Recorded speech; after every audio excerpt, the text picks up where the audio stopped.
నమస్కారం. ఈ ఆసక్తికరమైన విశ్లేషణకు స్వాగతం.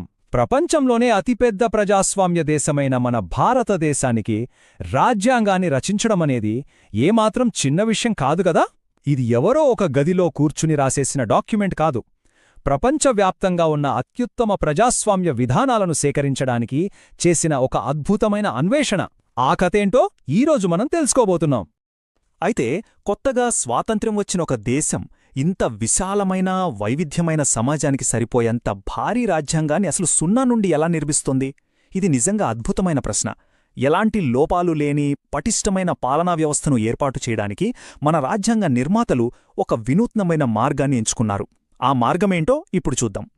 మన రాజ్యాంగమనే ఈ బృహత్తర నిర్మాణానికి పునాది వేసిన మొత్తం 11 విభిన్న మూలాల జాబితా ఇది. ప్రపంచ నలుమూలల నుండి సేకరించిన అత్యుత్తమ పాలనా విధానాల సారాంశమంతా ఇందులో దాగి ఉంది. దీనిని బట్టే అప్పట్లో మన రాజ్యాంగ నిర్మాతలు ఎంతటి విస్తృతమైన అధ్యయనం చేశారో మనం స్పష్టంగా అర్థం చేసుకోవచ్చు.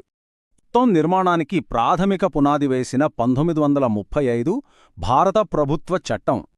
ఏ భారీ కట్టడానికైనా ముందుగా ఒక బలమైన పునాది, ఒక ఫ్రేమ్వర్క్ అవసరం, అవునా? భారత రాజ్యాంగానికి ఆ పునాది మరెక్కడుండో రాలేదు. 1935 సంవత్సరం ఇందులో చాలా కీలకం. భారత ప్రభుత్వ చట్టం 1935 అనేది ఈ మొత్తం నిర్మాణానికి ఒక చారిత్రక యాంకర్లాగా పనిచేసింది. మన రాజ్యాంగంలోని భారీ నిర్మాణాత్మక అంశాలన్నీ నేరుగా ఈ 1935 చట్టం నుండే తీసుకున్నారు.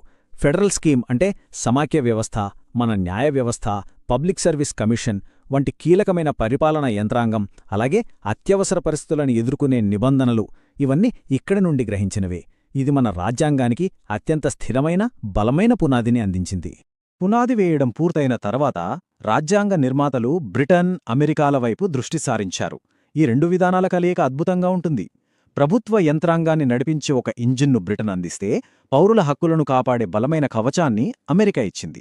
అంటే బ్రిటన్ నుండి పార్లమెంటరీ, క్యాబినెట్ వ్యవస్థలను, సమన్యాయ పాలనను తీసుకుంటే, అమెరికా నుండి ప్రాథమిక హక్కులు, స్వతంత్ర న్యాయ వ్యవస్థ, ఇంకా జ్యుడిషియల్ రివ్యూ లాంటి అత్యంత కీలకమైన అంశాలను తీసుకున్నారు.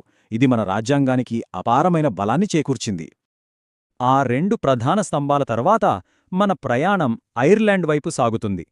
ప్రభుత్వాలు ప్రజల సంక్షేమం కోసం ఎలా పనిచేయాలి అనేదానికి ఒక అద్భుతమైన మార్గదర్శకంగా నిలిచే ఆదేశిక సూత్రాలను లేదా డైరెక్టివ్ ప్రిన్సిపల్స్ ఆఫ్ స్టేట్ పాలసీని ఐరిష్ రాజ్యాంగం నుండే తీసుకున్నారు. వీటితో పాటుగా మన రాష్ట్రపతిని ఎన్నుకునే నిర్దిష్ట పద్ధతిని, రాజ్యసభకు విశిష్ట వ్యక్తులను నామినేట్ చేసే విధానాన్ని కూడా ఐర్లాండ్ నుండి తీసుకోవడం విశేషం. ఇక కెనడా మరియు ఆస్ట్రేలియా దేశాల పాత్ర విషయానికి వస్తే, ఈ రెండు దేశాలు మనకు ఆచరణాత్మకమైన సమతుల్యతను నేర్పించాయి.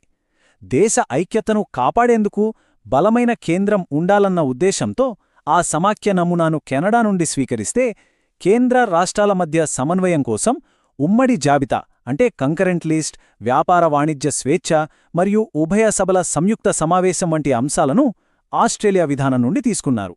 ఇక్కడ అవశిష్టాధికారాలు లేదా రెసిడ్యువరీ పవర్స్ అంటే ఏమిటో ఖచ్చితంగా తెలుసుకోవాలి. భవిష్యత్తులో ఏదైనా ఊహించని కొత్త సమస్య వస్తే దానిపై నిర్ణయం తీసుకునే అధికారం ఎవరికి ఉండాలి? ఖచ్చితంగా కేంద్రానికే. ఆ అదనపు అధికారాలను కేంద్రానికే అప్పగించే ఈ అద్భుతమైన విధానాన్ని కెనేడియన్ రాజ్యాంగం నుండే గ్రహించారు. ఎంత గొప్ప రాజ్యాంగమైనా కాలానుగుణంగా వచ్చే మార్పులకనుగుణంగా మారాలి. అప్పుడే అది సజీవంగా ఉంటుంది. ఈ దార్శనికతతోనే రాజ్యాంగాన్ని సవరించే విధానాన్ని అంటే అమెండ్మెంట్ ప్రొసీజర్ని దక్షిణాఫ్రికా రాజ్యాంగం నుండి తీసుకున్నారు.